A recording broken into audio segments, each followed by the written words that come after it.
Listo, Axel. Te dice anfitrión. Buenos días con todos. Listo, doctor, muchas gracias, que tenga muy buen día.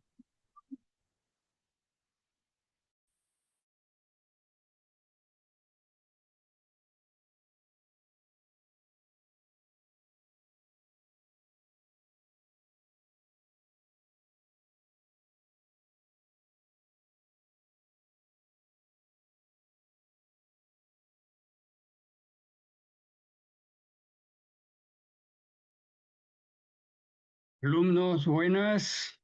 Ya estamos listos. Buenos días, doctor. Sí, ya van a comenzar a proyectar. Ya di permiso para que puedan proyectar pantalla. Muy bien. Entonces, como siempre, por favor, cada alumno que participa me va dictando su nombre, ¿ya?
Doctor, buenos días. ¿Ya empezamos?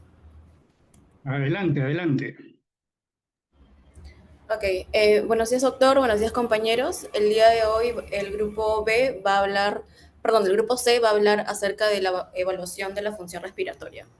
Los integrantes son Elena Carvajal, Alan Cano, Michael Quiroz, Miriam Guzmán, Josué Villarreal, Alicia Aparicio, Daniela Merino, Alicia Valdivia y quien les habla, Gracie Mesa.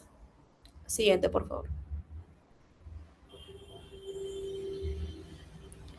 Bien, para empezar a hablar sobre la evaluación de la función respiratoria, vamos a comenzar un poquito hablando sobre la definición. La evaluación de la función respiratoria es el conjunto de exámenes diagnósticos que, bueno, nos permiten medir cómo están funcionando los pulmones, ¿no?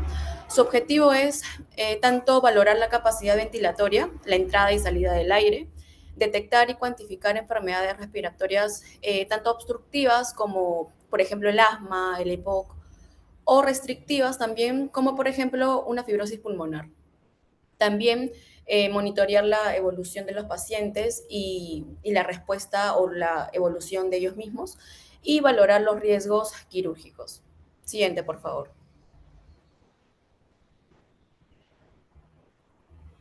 Tenemos acá a la espirometría. En realidad esto es un examen bastante utilizado en la función respiratoria. Es una técnica que mide el volumen y el flujo de aire que una persona puede inhalar y exhalar.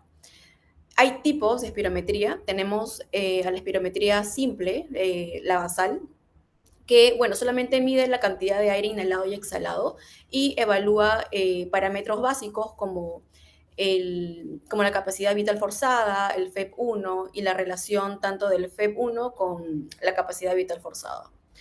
También tenemos a la espirometría forzada. Aquí el paciente realiza una inspiración máxima y exhala de forma brusca y rápida. Esto genera la curva flujo-volumen, que es bastante útil para poder interpretar los patrones obstructivos y restrictivos que mencioné al inicio. También tenemos la espirometría con prueba broncodilatadora.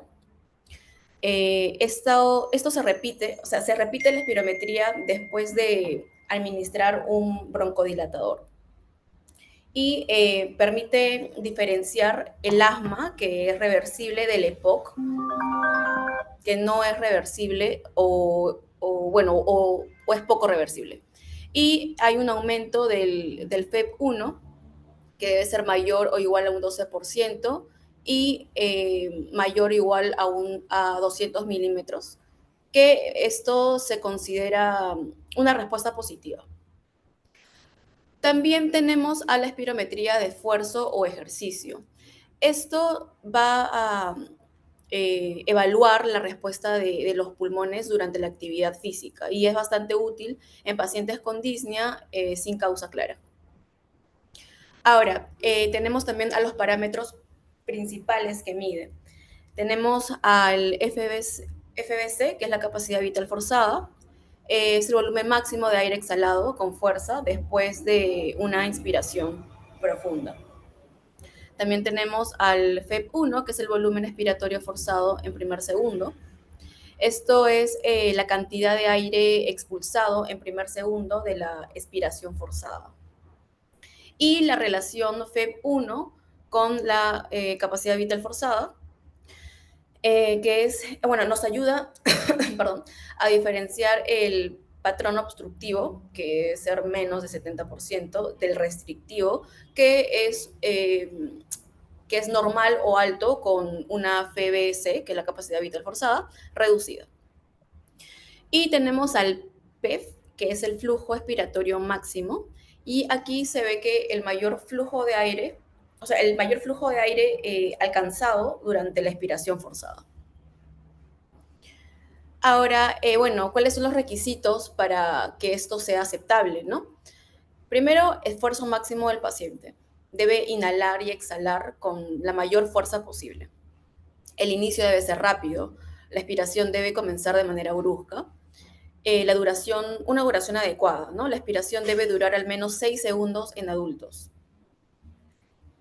Repetibilidad. Se deben realizar al menos más de 2 maniobras aceptables y que los resultados no difieran entre sí más de 150 milímetros en FBC y el FEV1.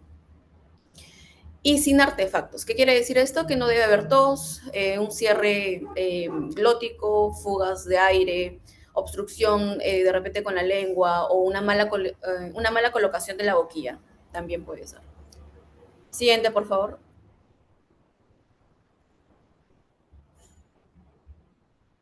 Términos usados. ¿Qué significa, no? Primero tenemos a la capacidad y volumen pulmonar. Tenemos al BC, la capacidad vital. Este es el volumen máximo que se puede exhalar después de una inspiración.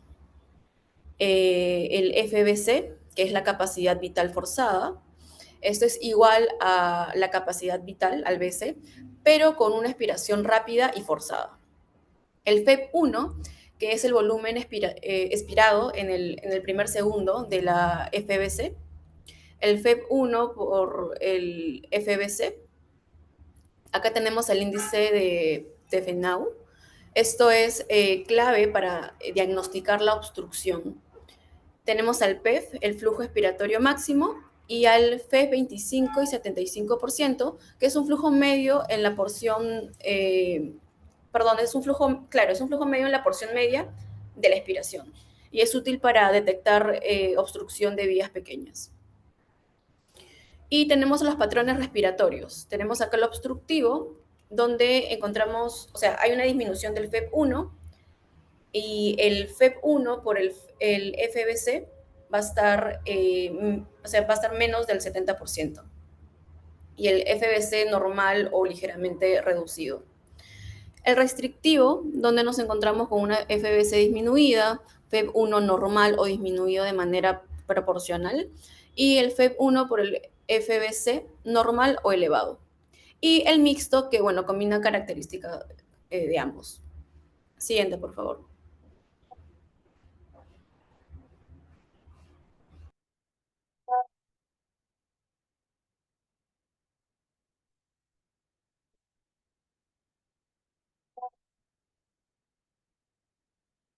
Eh, Buenos días, doctor y compañeros. Yo les voy a hablar ¿Quién acerca de lo que es... participa? Ah, perdón, doctor. Mi nombre es Eliana Carvajal. Liliana Carvajal. Así es.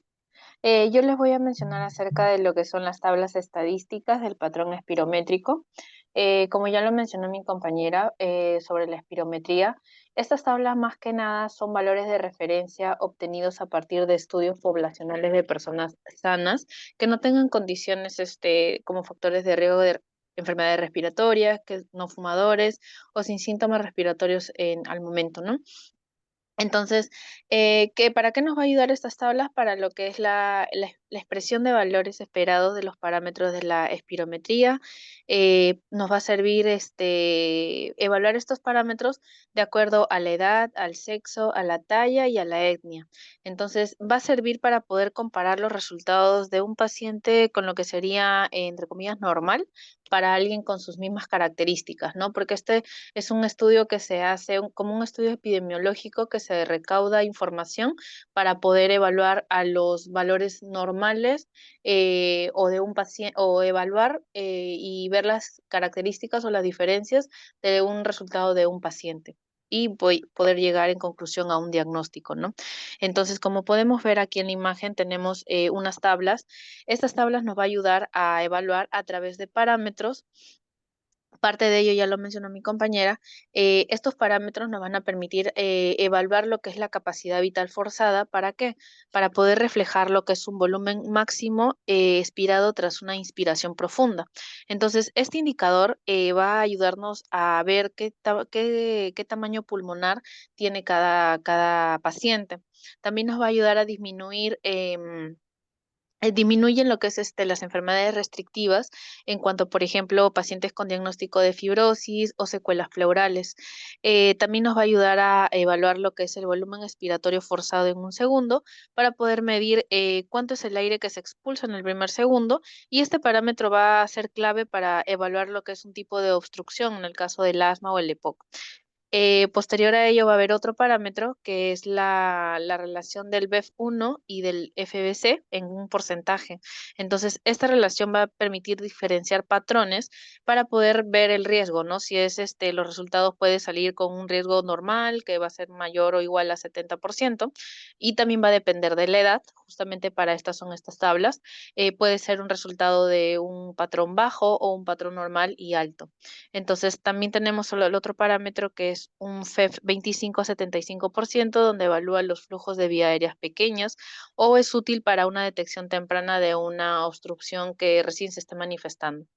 El detalle con estas tablas es que también va a presentar lo que es un Z-score y para poder medir el límite inferior y normal. Siguiente, por favor.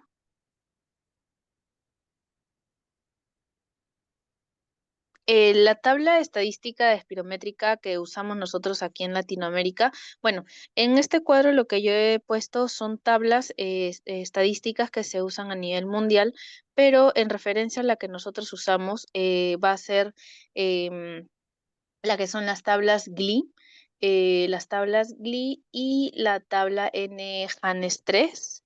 Estas dos tablas son las que se van a usar en referencia a Latinoamérica. ¿Por qué? Porque como ya lo mencioné, el uso de estas tablas nos va a permitir diferenciar patrones en cuanto al sexo, a la talla, a la etnia. Entonces, la tabla GLI fue una colaboración internacional en el 2012 donde se evaluaron a 74.000 sujetos de 33 países y que en un rango de 3 a 95 años. La población de referencia eran multiétnicos, caucásicos, afroamericanos, norasiáticos, surasiáticos y latinoamericanos. En este caso, ¿qué parámetros incluidos se iban a evaluar? Lo que era la FBC, la BEF1 y la relación de flujos y el Z-score.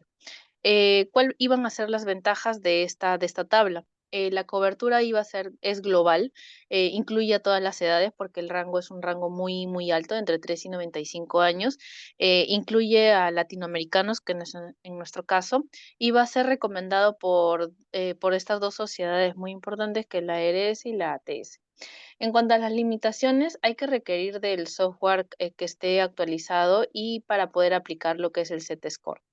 En cuanto a nuestro uso acá en nuestro país, es una tabla recomendada y que se evidencia que actualmente está activa y en uso.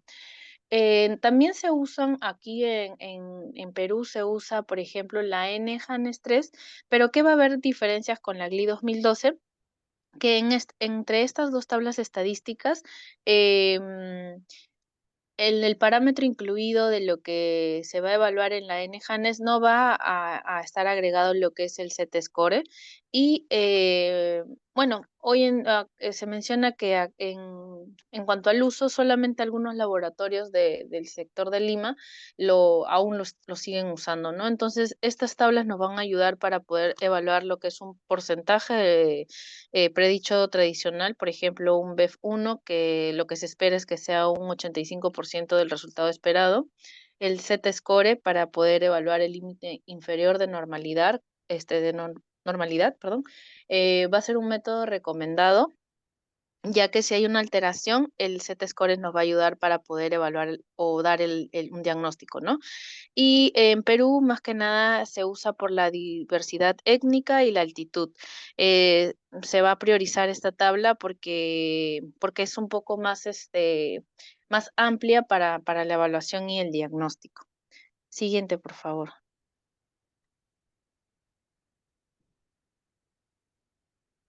Y bueno, aquí, ¿en qué nos va a ayudar o para qué nos va a servir esta tabla?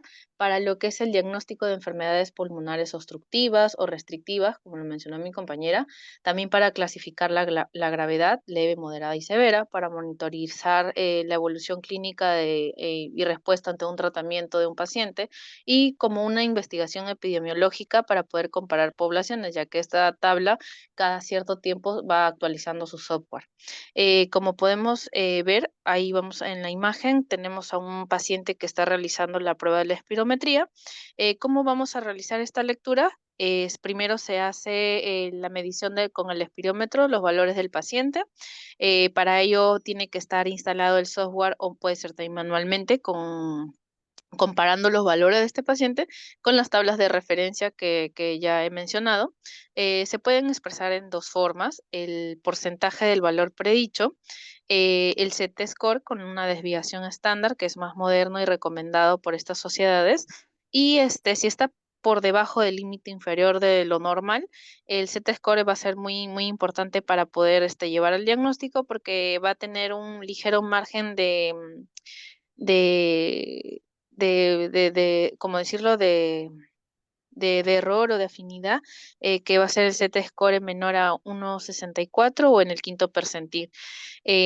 Como podemos ver en la mano derecha, ese es el tipo de tabla que se usa cuando ya tenemos el resultado o los valores emitidos por el paciente, que se van a figurar en la máquina.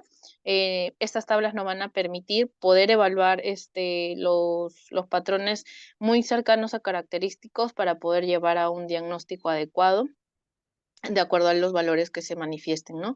Puede haber niveles de gravedad, ya sea leve, moderado, moderadamente grave, grave y muy grave. Bueno, eso sería todo de mi parte. Doy paso a mi compañera. Gracias.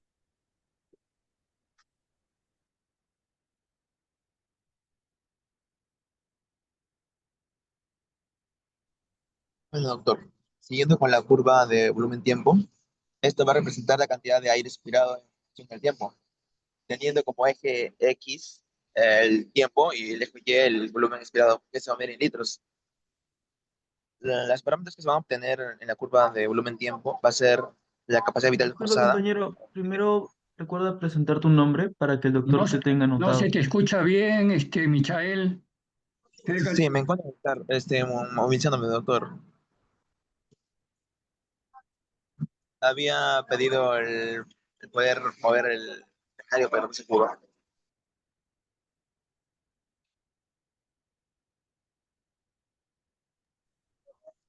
Bueno, siguiendo sería el volumen expiratorio forzado en primer segundo.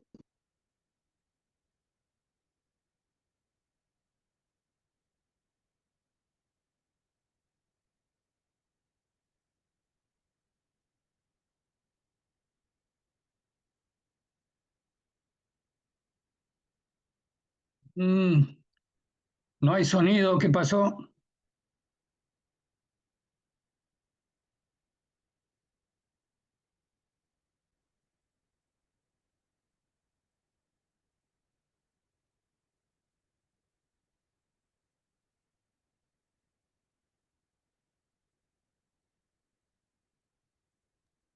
Hola, Ya, pues, disculpen. Luego tenemos la relación de la fracción, perdón, el volumen expirado forzado junto con la capacidad vital forzada. Les va a dar un índice, el índice Titnao, el cual es pues como proporción entre el expulsado en el primer segundo y el total expirado. En algunos equipos también podemos obtener el volumen expirado en los 6 primeros segundos, que es un parámetro alternativo del volumen de la capacidad vital forzada. Y esta curva de volumen-tiempo es clave porque va a permitir analizar el ritmo y eficiencia del vaciamiento pulmonar. Siguiente, por favor.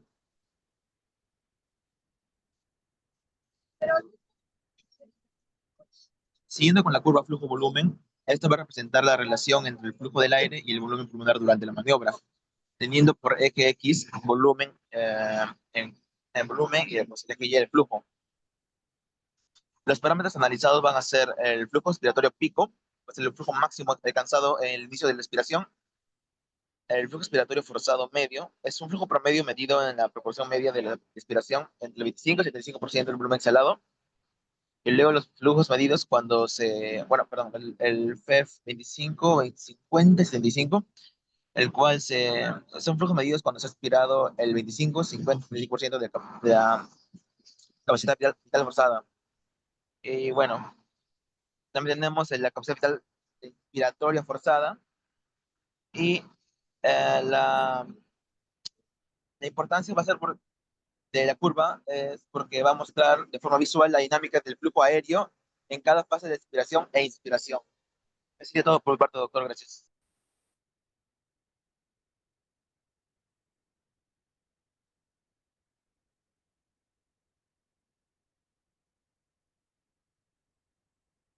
Bueno, mi nombre es Miriam Guzmán. Continuando con los patrones espirométricos patológicos, el patrón obstructivo va a ser la a ver, dificultad para la ¿eres Miriam Guzmán? Ajá, Miriam Guzmán. Mm. Va a ser la dificultad para la salida del aire por esta obstrucción en la vía aérea, ya que va a haber una mayor resistencia en el flujo por esta obstrucción, ya sea parcial o completa en las vías aéreas. Esto se da entre la relación del volumen expiratorio forzado en un segundo sobre la capacidad vital forzada va a ser menor al 70%. Con respecto a los volúmenes y capacidades, el volumen residual, lo que está de rojito, va a ser mayor, porque va a haber este aire atrapado, de lo que normalmente es de 1.200 mililitros, puede llegar a estar entre 1.800 a 2.500.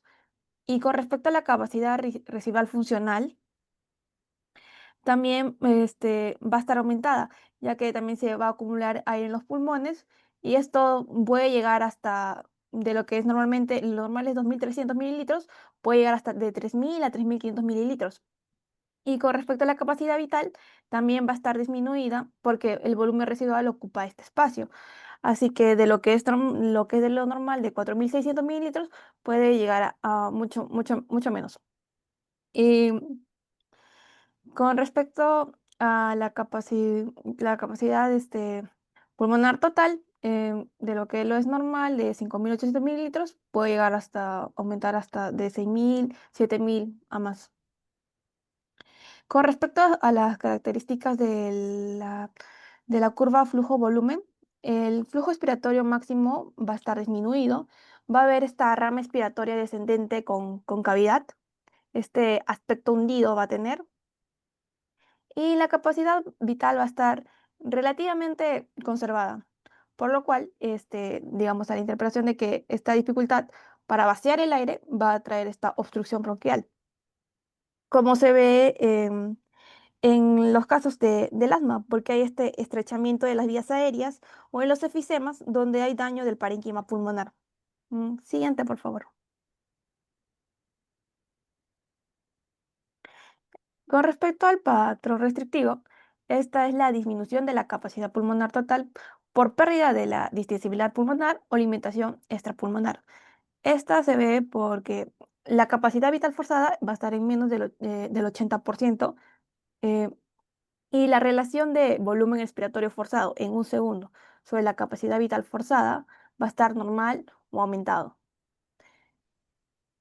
Con respecto a los volúmenes y capacidades, en sí todos los volúmenes van a estar reducidos.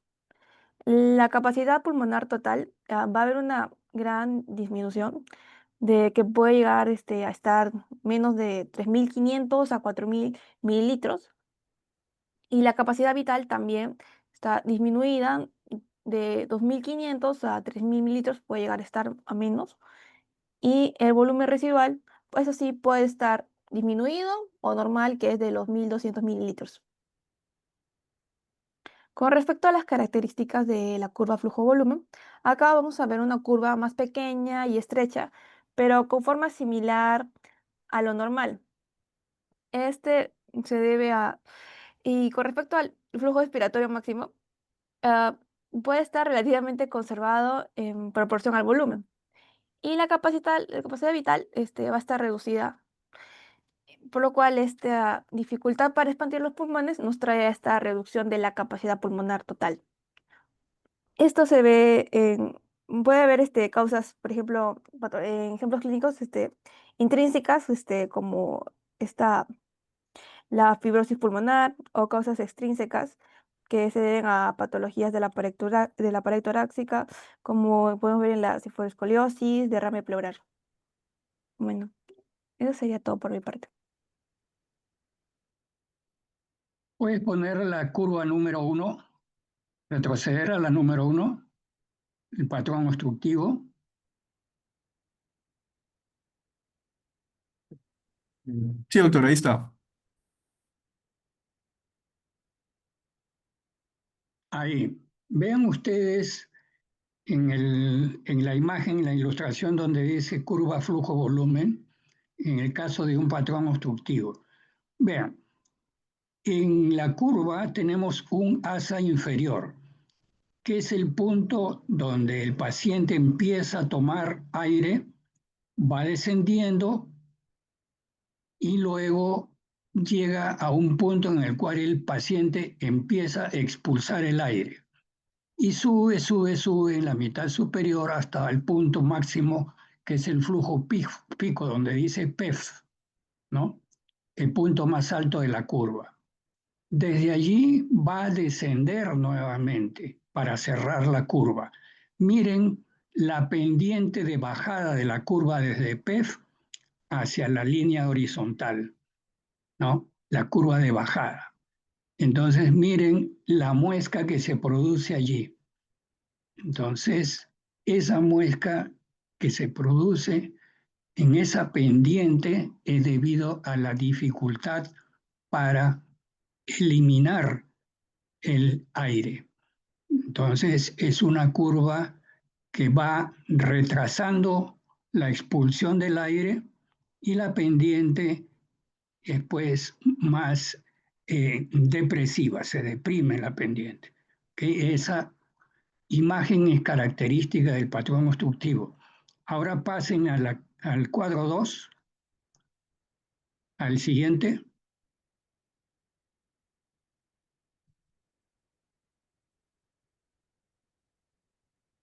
Ahí. No, pues, ese es obstructivo todavía. El cuadro 2, patrón restrictivo. Lo puedes entrar, ahí está. Vean ustedes, en la línea punteada está una curva normal. En la anterior habíamos visto que la pendiente, la línea de bajada, cómo se deprimía. Ahora, en líneas negras continuas está un paciente soplando con patrón restrictivo. vean cómo la curva ahora es más chiquita, porque el paciente, debido a su problema restrictivo, es un pulmón que no infla totalmente, sino tiene poca capacidad de introducir aire, pero no tiene ningún problema para eliminar el aire. Por eso la pendiente de la curva, desde donde dice PEF hacia la línea horizontal, es una línea con una pendiente más rápida y entera. ¿Ok? Entonces, esa es una característica importante comparativa entre estas dos curvas.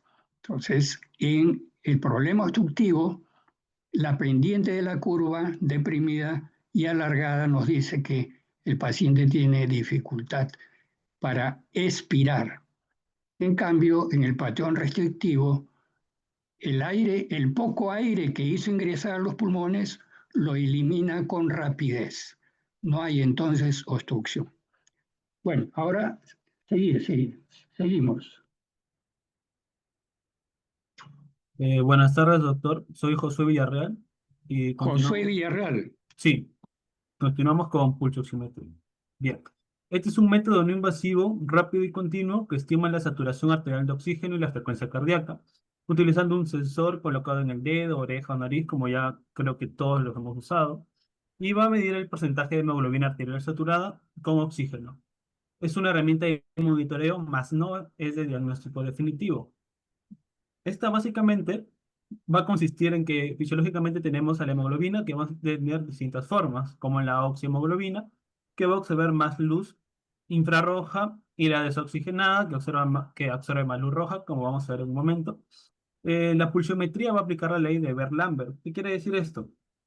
Él establece que la cantidad de luz absorbida por una sustancia es directamente proporcional a la concentración de esta sustancia. En términos prácticos, ¿qué quiere decir? Que mientras más concentrada sea una sustancia que absorbe luz, más luz se perderá al atravesarla. Esto en pulsiometría se aplica para medir la saturación de oxígeno. El pulsiómetro emite luz en dos longitudes de onda, la roja, que es de 660 nanómetros, e infrarroja, que es de 940 nanómetros. La hemoglobina oxigenada absorbe más luz infrarroja, mientras que la desoxigenada absorbe más la luz roja. Al pasar la luz a través de un dedo o un lóbulo de la oreja, parte de ella es absorbida por la sangre y el resto llega a un fotodetector. El dispositivo utiliza la variación pulsátil de la sangre arterial para diferenciar la absorción de la hemoglobina arterial de la sangre venosa y otros tejidos. Aplicando esta ley, puede relacionar la cantidad de luz absorbida con la proporción de la hemoglobina oxigenada respecto a la desoxigenada o la de la vena, calculando así la saturación de oxígeno arterial en porcentaje. Siguiente, por favor. Ahora viendo un poco más de la utilidad de esta, sirve en la monitorización continua del oxígeno en sangre en pacientes hospitalizados o en procedimientos quirúrgicos, una detección temprana de hipoxemia antes de que se manifieste clínicamente, seguimiento de enfermedades pulmonares crónicas como el EPOC, como la fibrosis pulmonar o como un asma grave, el control de la oxigenoterapia, de la ventilación mecánica o la anestesia.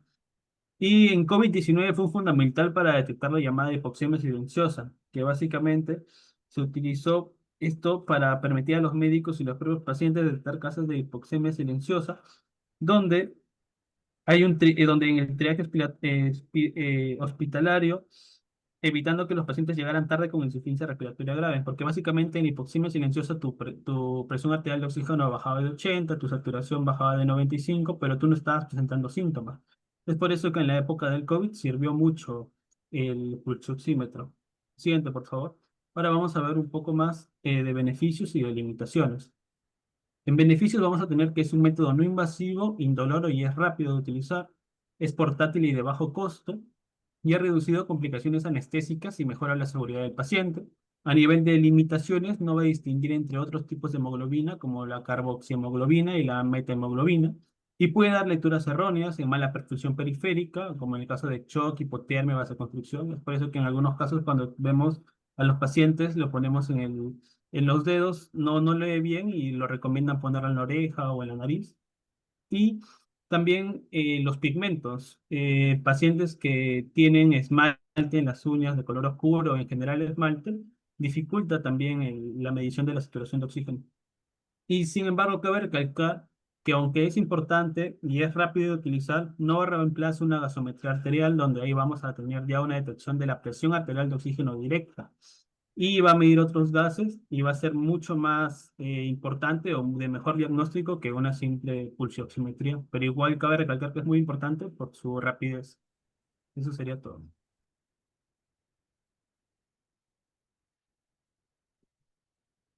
Bien. Hay Ah, que recordar que, perdón, antes de seguir completismo, recordar que este método tiene limitaciones si el paciente tiene un cuadro donde hay una descompensación que hace que el paciente esté hipoperfundido, ¿no? Entonces, si la circulación, ¿no? Por ejemplo, en el paciente con shock, no es la adecuada, no va a haber una adecuada irrigación periférica, el paciente va a estar pálido, con pulso débil, ¿no? En esos casos, pues, la pulsioximetría no tiene utilidad. Igualmente, en los casos en que el paciente tiene un cuadro, por ejemplo, de una taquiarritmia, ¿no? O una arritmia muy significativa, entonces como no hay un flujo periférico estable, continuo, en esos casos la pulsioximetría no es útil. En esos casos habrá que hacer una gasometría arterial para tener datos fidedignos. Siguiente.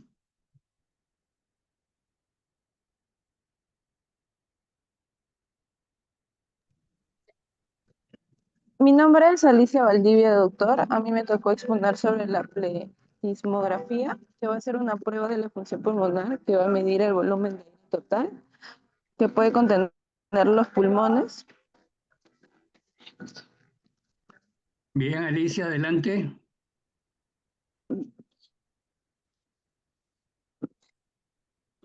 Los volúmenes, de los volúmenes pulmonares que vamos a encontrar va a ser el volumen de corriente, que es el volumen de aire que se inspira o se expira en cada respiración. Normalmente es de 500 mililitros. Tenemos el volumen de reserva inspiratoria, que es un volumen adicional de aire que se puede inspirar desde un volumen de corriente normal y por encima del mismo cuando la persona inspira con una fuerza plena.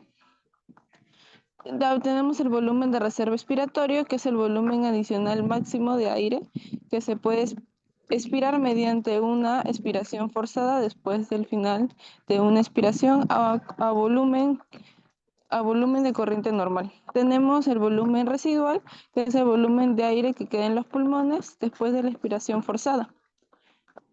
Tenemos que el principal, esta prueba va a indicar lo que es realizar una plethysmografía corporal, va a ser para una sospecha de enfermedad de restricción del tórax.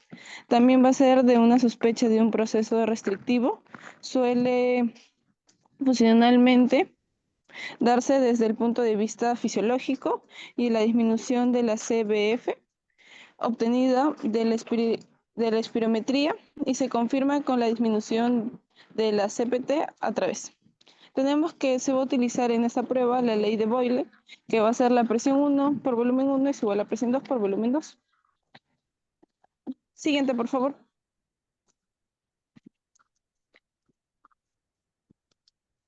Bueno, acerca sobre el procedimiento de esta prueba, vamos a tener que el paciente está sentado en el interior de una cabina de vidrio, hermética y cerrada. De ahí vamos a pedirle al paciente que respire por la boca a través de una boquilla, realizando una maniobra de jadeo. Durante unos pocos segundos se cierra el paso de aire al sistema y el paciente hace esfuerzos respiratorios para vencer el obstáculo. De ahí tenemos que gracias a esta maniobra se producen cambios de presión y volumen en la cabina que permiten ya calcular los parámetros mencionados. Y en todo momento se explica la maniobra que debe realizar el paciente. Este procedimiento dura aproximadamente unos 30 minutos y se puede demorar un poco más si se solicita un broncodilatador. Su realización no genera dolor, es indoloro y algunos pacientes pueden tener un pequeño mareo al respirar rápido y algunos pueden experimentar ansiedad. Bueno, por encontrarse en una cabina cerrada. Tenemos que también se menciona indicaciones que, bueno, son similares también a la espirometría, que el paciente no debe fumar en la hora anterior de la espirometría, no es necesario el ayuno, pero se deben evitar comidas abundantes o bebidas con cafeína en horas previas. Tenemos que el paciente debe permanecer 15 minutos aproximadamente en reposo antes de la prueba y se debe insistir en la necesidad de evitar fugas alrededor de la pieza bucal y en la realización de un esfuerzo inspiratorio máximo, seguido de una inspiración forzada, máxima y sostenida. El paciente debe estar sentado y debe evitar la inclinación hacia adelante durante la inspiración. Bueno, en las personas de edad media, la capacidad vital se menciona que es de 70 mililitros, menor que de pie. La boquilla debe estar entre sus dientes y sujeta con los labios. Se realiza un mínimo de 3 maniobras satisfactorias de la inspiración forzada según las características detalladas, y también que si las maniobras obtenidas no son satisfactorias, no se suelen hacer de una manera correcta, se van a repetir aproximadamente un máximo de 8 maniobras. También menciona unas contraindicaciones que tenemos las contraindicaciones absolutas y relativas. Estas absolutas van a ser inestabilidad hemodinámica, embolismo pulmonar, neumotoras recientemente de 2 semanas tras la reexpansión. Tenemos que hay hemoptisis aguda, tenemos que hay infecciones respiratorias activas, tenemos que hay infarto de miocardio reciente de 7 días, angina inestable, y también tenemos que es aneurisma aórtico torácico que ha crecido o de gran tamaño. Tenemos que es la hipertensión intracraniana, y también tenemos las relativas que van a ser en niños menores de 5 a 6 años, pacientes con demencia, también si tienen cirugía abdominal o torácica reciente, diarrea o vómitos agudos o estados nauseosos del paciente, crisis hipertensiva.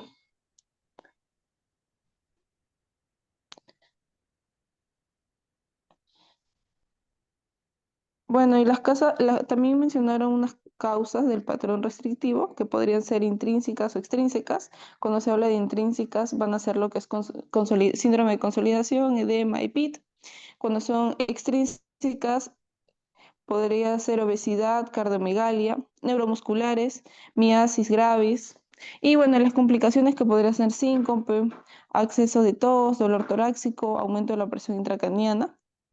Y los valores normales se menciona que es un VR entre 65 y 120%, FRC de 65 a 120%, y TLC que sea de un 80 a un 120%. Cuando se habla de restrictivo, vamos a ver que el TLC es menor al 80%.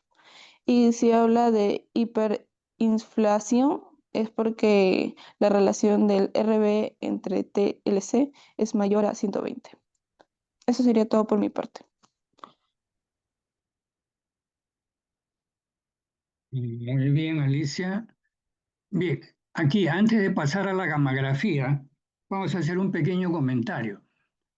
Las dos pruebas importantes para evaluar volúmenes y flujos pulmonares son la espirometría simple y la pletismografía. ¿Por qué hay que recurrir a este examen más sofisticado y que requiere pues una mayor capacidad instrumental?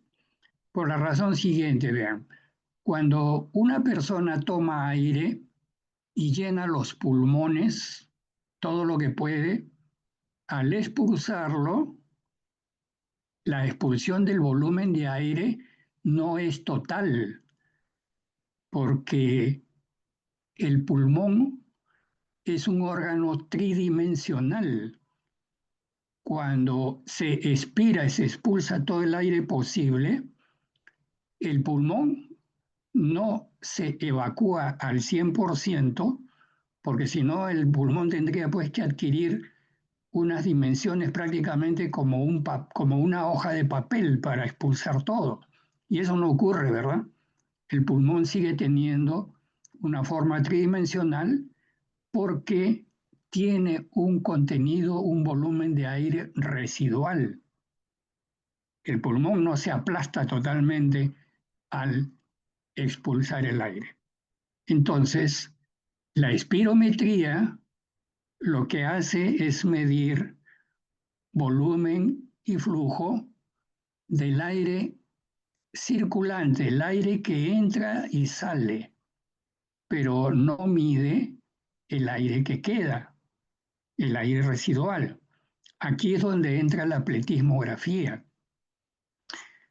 ¿Por qué razón? Para calcular ese volumen residual y sumárselo a los otros volúmenes detectados, recién esto nos permite, al conocer el volumen residual y sumarlo a los otros volúmenes, conocer la capacidad pulmonar total. Entonces, si queremos conocer la capacidad pulmonar, que es muy útil en los problemas obstructivos, entonces tenemos que recurrir a la pletismografía. ¿Y por qué se utiliza una cabina cerrada? Para que la presión atmosférica no interfiera en nuestra evaluación. Entonces, en el interior de la cabina hay sensores de presión. Entonces, cuando el paciente toma aire, hay un movimiento de inflación torácica y cuando expulsa el aire, hay un movimiento de deflación torácica.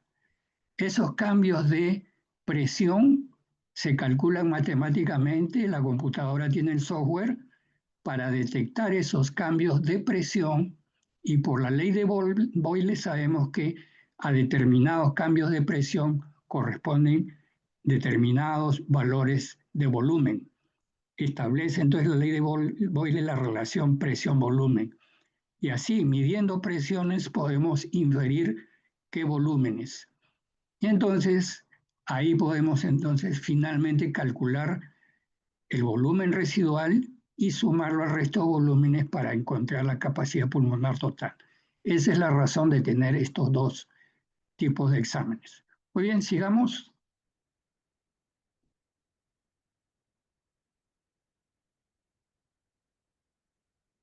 Ok. Ahora la gammagrafía de perfusión. La la gammagrafía de perfusión es Luciana una... Vela. Correcto. La gammagrafía de Sigamos. perfusión pulmonar es una técnica que se utiliza para estudiar la distribución regional de la perfusión pulmonar. Esto se logra mediante la inyección de radiofármacos que permiten visualizar cómo llega la sangre a diferentes segmentos pulmonares. Los radiofármacos que se emplean son generalmente macroagregados o microesferas de albúmina que están marcados con tecnesio 99 metestable. Una vez administrados estos por vías intravenosas, estas partículas van a viajar por la circulación pulmonar y se depositarán en los capilares de acuerdo con el flujo sanguíneo regional. De esta manera, se pueden evidenciar alteraciones en la perfusión, ya que en las zonas donde haya una disminución, ausencia de depósito del radiofármaco, se sospecha la existencia de procesos patológicos, como por ejemplo un TEP, un tromboembolismo pulmonar, u otras alteraciones en la circulación pulmonar. Siguiente, por favor.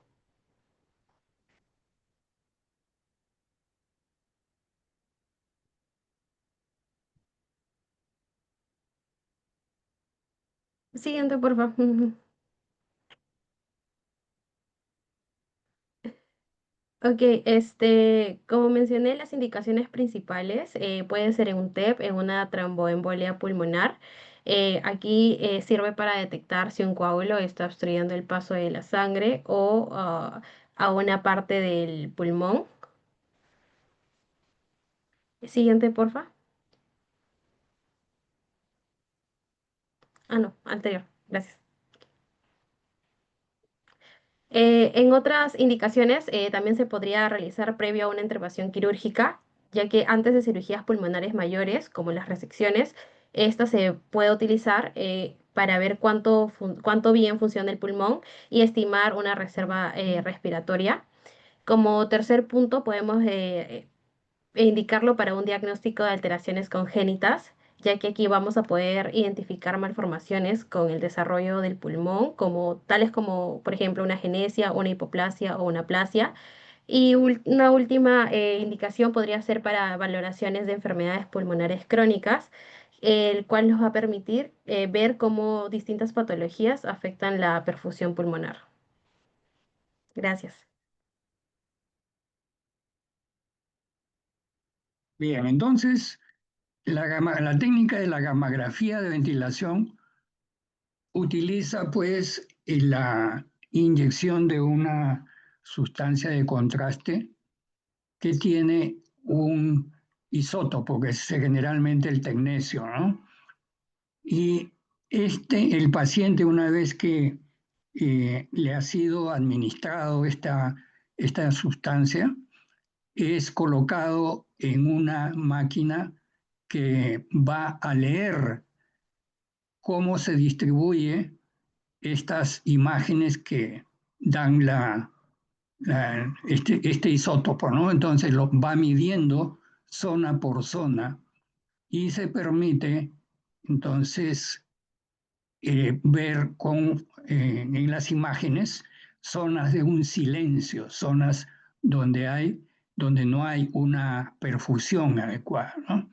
Igualmente con la ventilación, cuando se hace una inhalación de aire con este marcador, igualmente se pueden ver zonas que no son adecuadamente ventiladas. Entonces, esta es la técnica que nos permite ver cómo se distribuye la circulación y dónde hay zonas donde la ventilación no llega adecuadamente. Siguiente.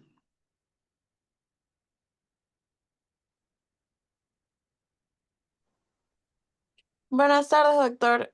Soy Daniela Merino. Yo le voy a explicar sobre la prueba de difusión del monóxido de carbono. Bueno, esta prueba de función pulmonar va a medir la capacidad del pulmón para transferir gases desde los alvéolos a la sangre. Se utiliza una pequeña cantidad de CO, o sea, el monóxido de carbono, porque se une con alta afinidad a la hemoglobina y permite estimar la eficiencia de la membrana alveolo capilar. Siguiendo con el procedimiento, primero está la preparación del paciente. Se va a colocar la boquilla y la pinza nasal. Se le explica que debe inhalar profundamente y mantener la respiración unos segundos y luego exhalar. Y se le recomienda no fumar ni hacer ejercicio intenso hasta 24 horas antes de la prueba. Siguiendo con el procedimiento, el primer paso es la respiración tranquila inicial, en el que el paciente respira normal para adaptarse a la boquilla. El segundo paso es la expiración hasta el volumen residual. Se le va a pedir al paciente exhalar hasta vaciar casi por completo los pulmones. De ahí sigue la inspiración rápida hasta capacidad pulmonar total, en el que el paciente va a inhalar una mezcla de prueba que contiene una concentración de monóxido de carbono de 0.3% y un gas inerte trazador, ya sea helio o metano, que va a servir para calcular el volumen alveolar. El siguiente paso es la apnea o retención del aire, en el que el paciente debe mantener la respiración por al menos 10 segundos, más menos 2, sin hacer esfuerzo, es decir, ni maniobra de Valsalva ni de Müller. De ahí va a estar la exhalación controlada. El primer volumen exhalado del paciente va a ser el espacio muerto, es decir, que se va a descartar, y luego se recoge la muestra del gas alveolar exhalado. De ahí está la repetición de esta prueba, es decir, que se van a realizar al menos 2 maniobras aceptables con valores muy similares entre sí. Se van a promediar los resultados y no se deben hacer más de 5 intentos para no elevar demasiado la carboxihemoglobina.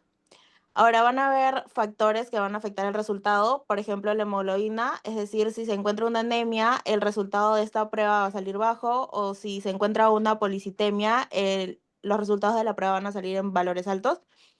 De ahí el volumen alveolar también se va a corregir calculando el resultado de la prueba con el volumen alveolar y la carboxihemoglobina también en fumadores puede salir un falso negativo. En cuanto a los valores normales, en varones es entre 25 a 30 milímetros por minuto de mercurio y en mujeres de 20 a 25 milímetros por minuto de mercurio. Siguiente, por favor.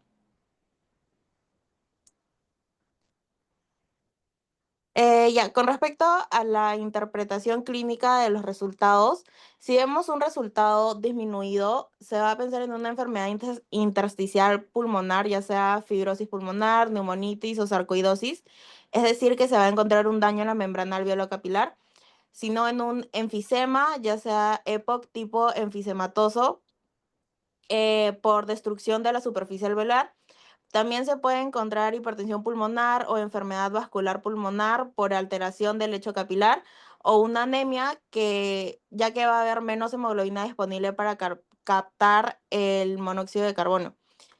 Em, con respecto a los resultados normales o levemente disminuidos, se van a asociar a asma bronquial e incluso los resultados pueden estar un poco elevados en fase aguda. De ahí en bronquitis crónica sin enfisema u obesidad. Y por último, los resultados aumentados se van a asociar a policitemia, ya que va a haber más hemoglobina disponible, hemorragia alveolar, ya que el monóxido de carbono se va a unir a la hemoglobina extravasada en los alveolos, un shunt de izquierda a derecha o un aumento del gasto cardíaco. Ahora, esta prueba va a ser importante ya que va a permitir diferenciar, por ejemplo, un EPOC tipo de enfisema donde se va a ver un resultado de monóxido de carbono bajo de una bronquitis crónica o asma donde podemos ver un resultado normal o alto. También va a poder, nos permite evaluar enfermedad intersticial pulmonar y la severidad de esta y nos permite también monitorear hipertensión arterial pulmonar. Gracias. Muy bien. Esta prueba que su compañera acaba de mencionar, el DELCO, es muy, muy importante porque permite evaluar la difusión del monóxido, que es como si estuviéramos midiendo la difusión del oxígeno, porque por su particularidad físico-química, la difusión del monóxido de carbono es similar a la del oxígeno, ¿no? Y esta es una razón por la cual la intoxicación con el monóxido de carbono pues es incluso mortal. Pero en esta prueba se utiliza una fracción muy pequeñita que no es muy diferente de la contaminación ambiental que podemos tener con el tráfico pesado que conocemos, ¿no? Pero sí nos es muy útil para evaluar la integridad de la membrana alveolo capilar, ¿no? Todo aquello que comprometa esta esta barrera, la barrera alveolo capilar, va a alterar la difusión de monóxido de carbono. Y nos es también muy útil para el seguimiento de los pacientes con enfermedades crónicas que alteran esta difusión. Entonces, una pletismografía basal nos va a permitir conocer cuál es el estado de esa barrera alveolo capilar y en el seguimiento, en el tiempo, en los meses siguientes nos va a permitir saber si el paciente está mejorando con el tratamiento instaurado o si el paciente se está deteriorando, y es muy útil para poder tomar decisiones terapéuticas. Sigamos.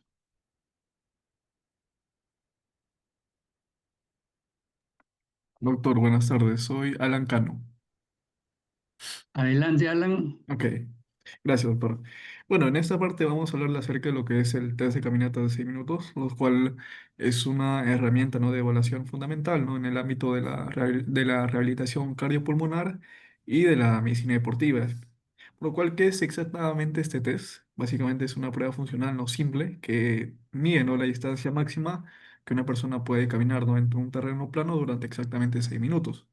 Por los cuales acá, ¿cuál es su objetivo principal, ¿no?, o su propósito? Básicamente es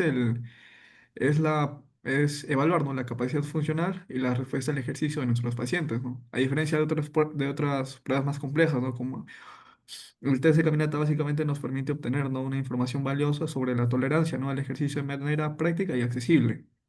Por lo cual las ventajas, ¿no?, de este test es que es simple y económica, ya que a diferencia de otras pruebas cardiopulmonares, ¿no?, de esfuerzo, que requieren otros costos, ¿no?, y personal altamente especializado, este test de caminata solo necesita, ¿no?, un cronómetro, un pasillo y un personal entrenado. Esto lo hace muy accesible, ¿no?, a cualquier centro de salud, desde hospitales terciarios hasta centros de atención primaria.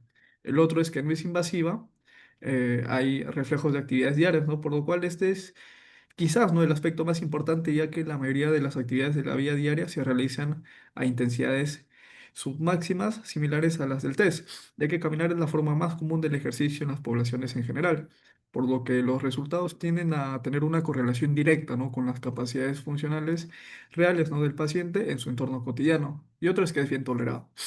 Por lo cuales las indicaciones clínicas generales van a ser que este test es especialmente útil en varios contextos clínicos, ¿no?, los cuales son el EPOC y enfermedades pulmonares, ¿no?, para evaluar la capacidad respiratoria y la tolerancia al ejercicio.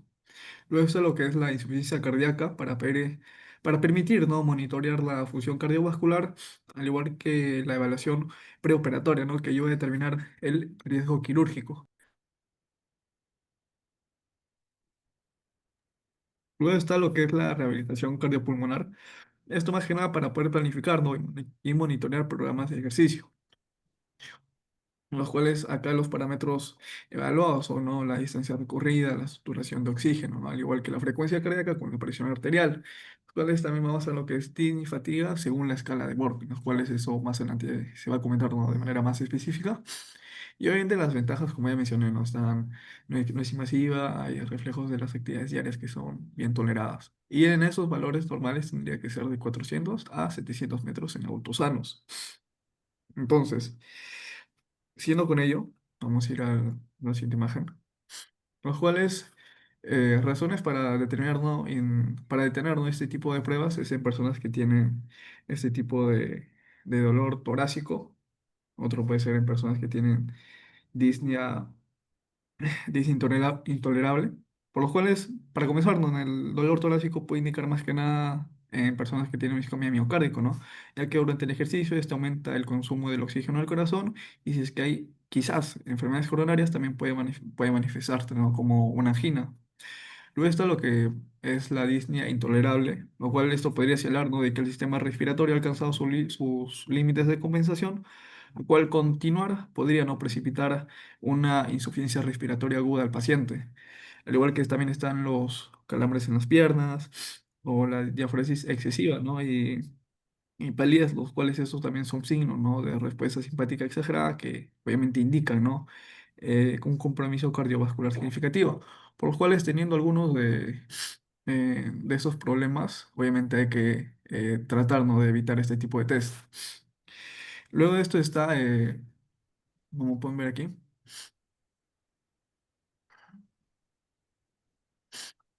ya, luego obviamente en las medidas que tenemos que hacer es básicamente usar ropa cómoda, luego utilizar básicamente zapatos apropiados. Y esto básicamente, esto no es por un tema por gusto, ¿no? Básicamente ahí hay ciencia y estadísticas detrás de ello. ¿Por qué? Ya que básicamente al usar la ropa cómoda y zapatos totalmente apropiados, es que hay ciertas ropas restrictivas, ¿no?, que pueden imitar la mecánica ventilatoria, mientras que este calzado inadecuado aumenta, ¿no?, el gasto energético, ¿no?, y el riesgo de poder tener lesiones. Luego también hay que utilizar básicamente, los pacientes deben utilizar ayudas habituales para caminar, ¿no?, como podría ser un andador o un bastón, ¿no?, los cuales esto es crucial, ¿no?, para la viez ecológica del test, por lo cual es aquí, como los vuelvo a repetir, queremos evaluar, ¿no?, la capacidad funcional del paciente en su entorno real y no en condiciones artificiales, por los cuales remover las ayudas habituales alteraría obviamente completamente el resultado. Obviamente luego de eso seguir, ¿no?, con el tratamiento médico adecuado. ya que suspender medicamentos como broncodilatadores o vasodilatadores alteraría, ¿no?, artificialmente el estado basal del paciente. Por lo cual, como se menciona otra vez, el objetivo es evaluar la capacidad funcional y condiciones de tratamiento óptimo. Obviamente también está el tema de las comidas ligeras aceptables, ¿no?, antes del test, y obviamente no hacer ejercicio intenso 2 horas antes, ¿no?, ya que obviamente el ejercicio previo no puede agotarnos las reservas, ¿no?, de fosfocreatina muscular, y esto podría causar, ¿no?, una fatiga residual, ¿no?, subestimaría, ¿no?, la verdadera capacidad del paciente.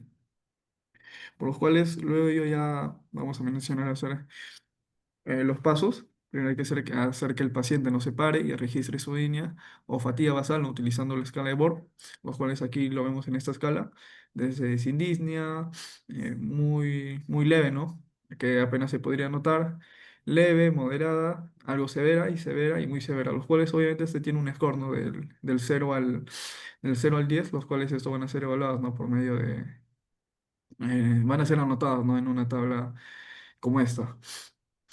Luego vamos a hacer colocarnos el contador en cero y obviamente colocarnos el tiempo en 6 minutos. En lo cual ahí básicamente se va a montar todo el equipo necesario, ¿no?, y llevar al paciente al punto de partida.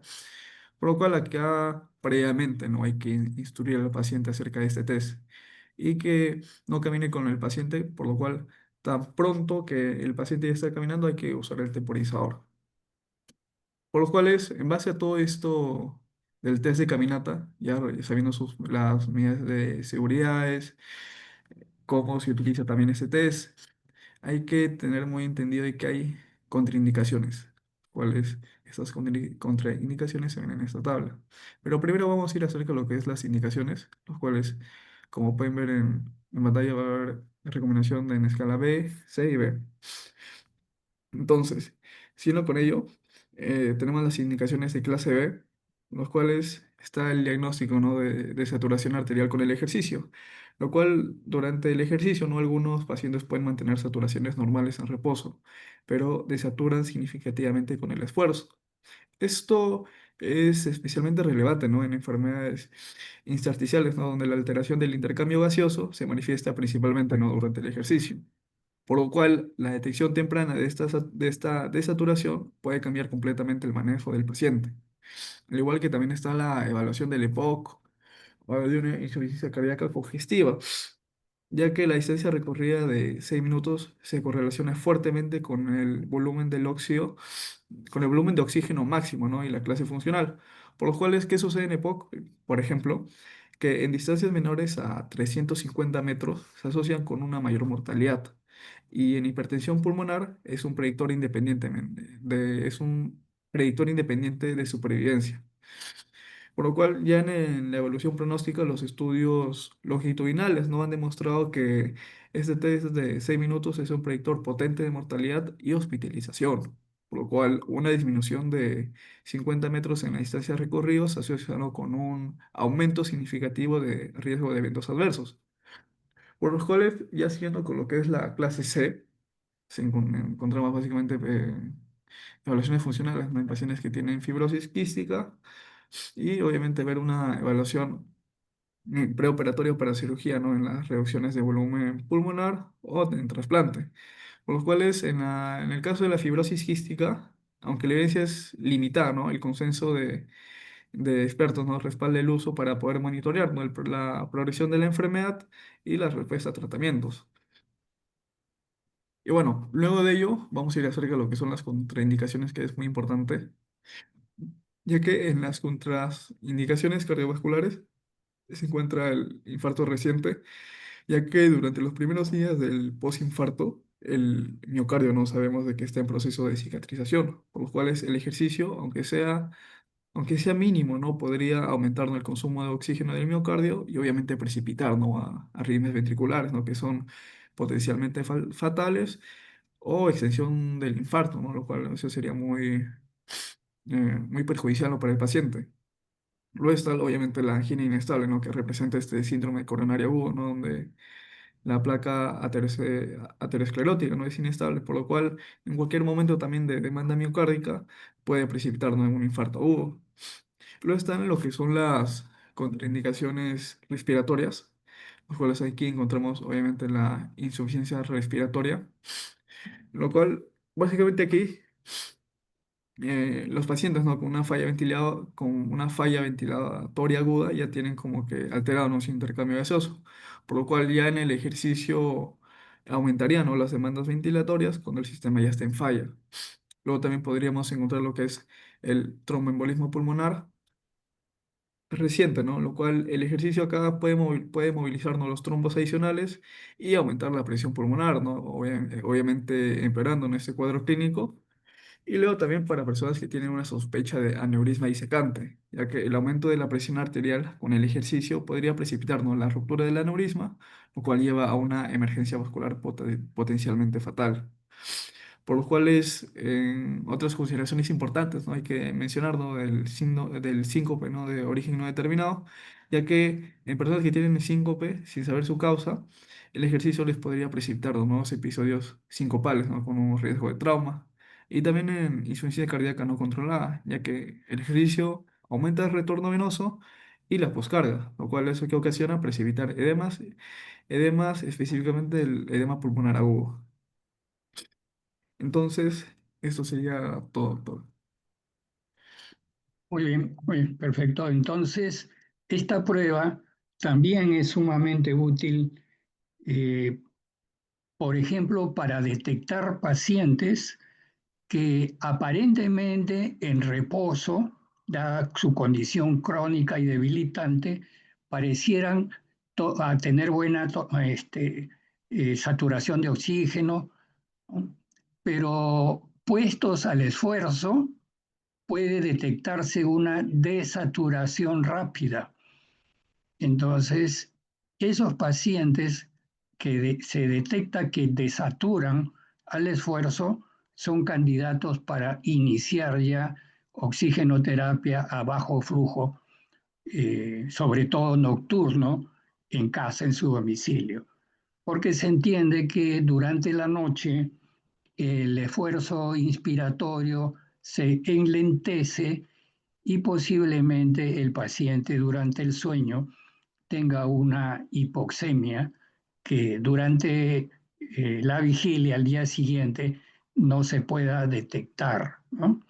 Entonces es muy útil e igualmente útil también para el seguimiento de los pacientitos cuando están sometidos a un régimen terapéutico para saber si mejora su test de caminata o por el contrario, el test nos dice que el paciente se está deteriorando, ¿no? Entonces ven ustedes que es una prueba tan sencilla que solamente necesita un corredor por donde el paciente pueda caminar, un saturación y un saturador de oxígeno y un cronómetro. Eso es todo.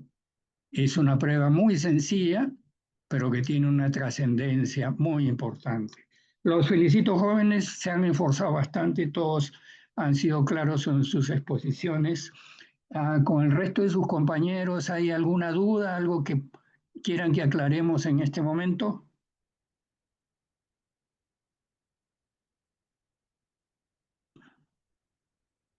Bueno, parece que todo está claro, sí, todo ha sido explicado con sencillez. Muy bien.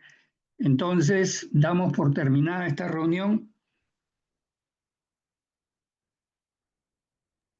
Ay, doctor, muchas Ya. gracias. Gracias a los que Muy pusieron. Que bien, tengan muy buena tarde. entonces, buenas Gracias, tardes. doctor. Gracias, Que doctor. tengan buen Buenas fin de tardes. semana y no Cuídense. se olviden que mañana están con el doctor Chora en una discusión de casos clínicos, ¿eh? Sí, doctor. Mañana presencial, Gracias. chicos. En la mañana, por favor, puntuales. Bien, listo. Nos vemos.